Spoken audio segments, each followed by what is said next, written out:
All right.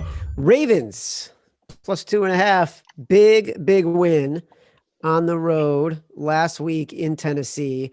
They fooled us like the Dickens. We loved Tennessee. And by the way, what I did love was I think on Saturday morning we were texting about the Bills Colts, and I loved the Bills. I had already bet the Bills, and you're like, yeah, we're not putting the Bills in. It's weird that this line hasn't moved off of 6.5 all week.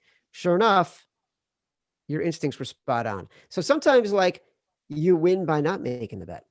Meanwhile, the Bills are 2.5 point favorites at home against the Ravens.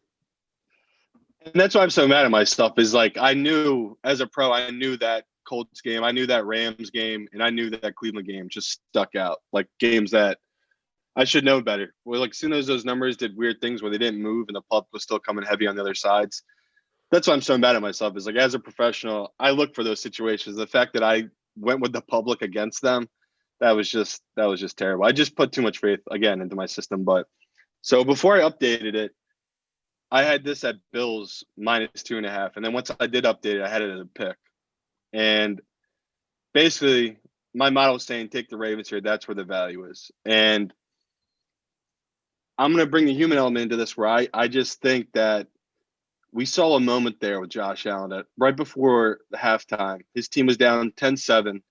He had the ball on his 4-yard line, and he drove the field and got a touchdown for the Bills before the halftime. And that's one of those moments where you know when you're looking at greatness and above normal. And again, we see it with Lamar. Those runs he did last week were incredible, but he's still not making the plays with his arm. And I don't think he'll be able to do that kind of running against a Bills team that has a great linebacking core. And the way the numbers moved, this scared me a little bit. It dropped down to 1.5, and then it bounced back up to 2 at certain books. Now it's up at 2.5 at certain books. It's been fluctuating here.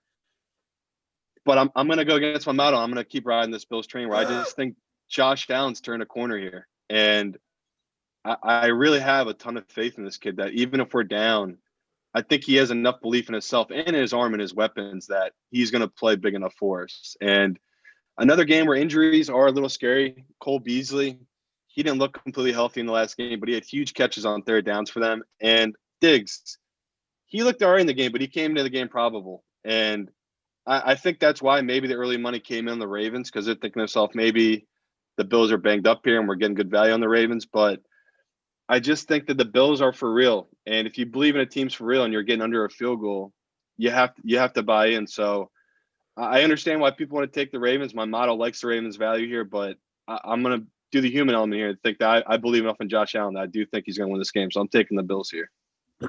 All right. So if you had not said anything about your model and you had not said anything about the Ravens, essentially making this game pick, I would have been all over the Bills. I'm getting a really good team that's got great momentum at less than a field goal with a quarterback who's on fire, a defense that is getting better, a lights out receiver, like great coaching. There's no way I wouldn't take this team as less than a field goal favorite, except that I look at the Ravens and think they finally figured it out. Like they got out of their doldrums. They remembered who they are. Their rushing game is ridiculous. That's a huge problem for the Bills. Despite what you say about their linebackers, their rush D is not very good.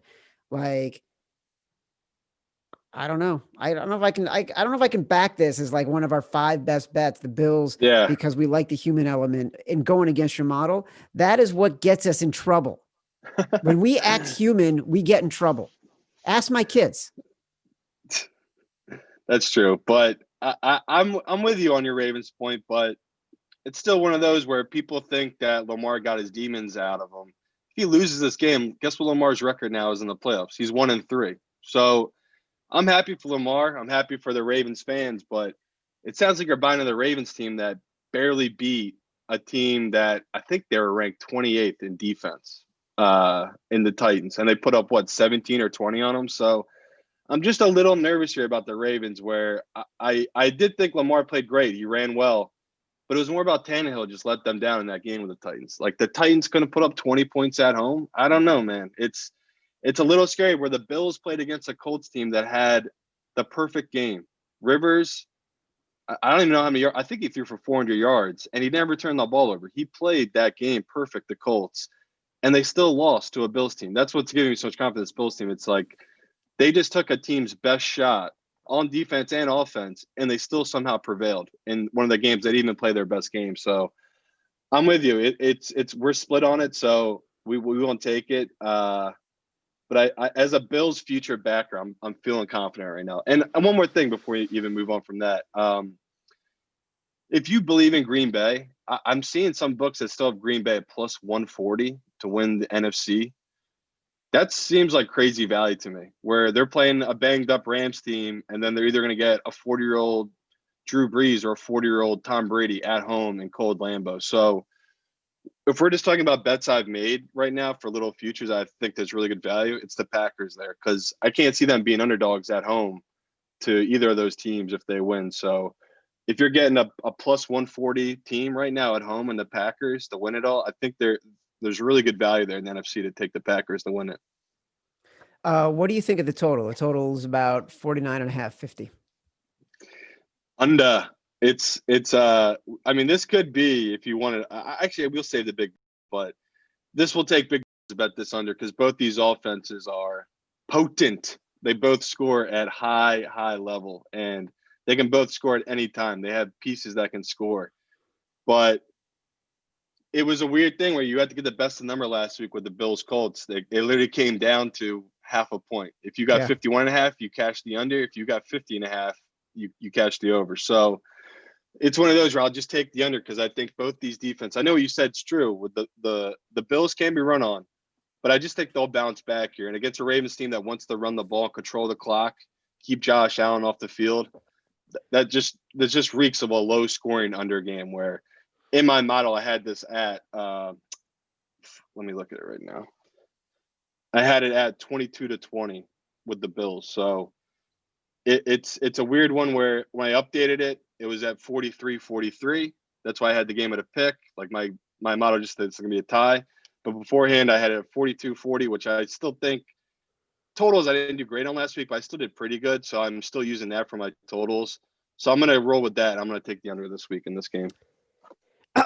You say this to me reeks of, you use the phrase reeks. This reeks of Josh Allen as Lamar Jackson circa January 2020, where everyone in the world believes he is unbeatable, and he is turned one-dimensional by a crushing Ravens defense that demolished Derrick Henry. And all of a sudden, we're asking ourselves, Josh Allen can't get past a good defense in the playoffs after doing everything he did? I'm just saying. Wow. How dare you? Matt Mitchell, how dare this guy? I know. But listen, I'm going to root for our futures. It's all we got left. Because we also, like, our Bears future is dead. Our Steelers futures are dead. Our Cardinals and Broncos futures are dead. Our Vikings future is dead. We got to root for the Bills.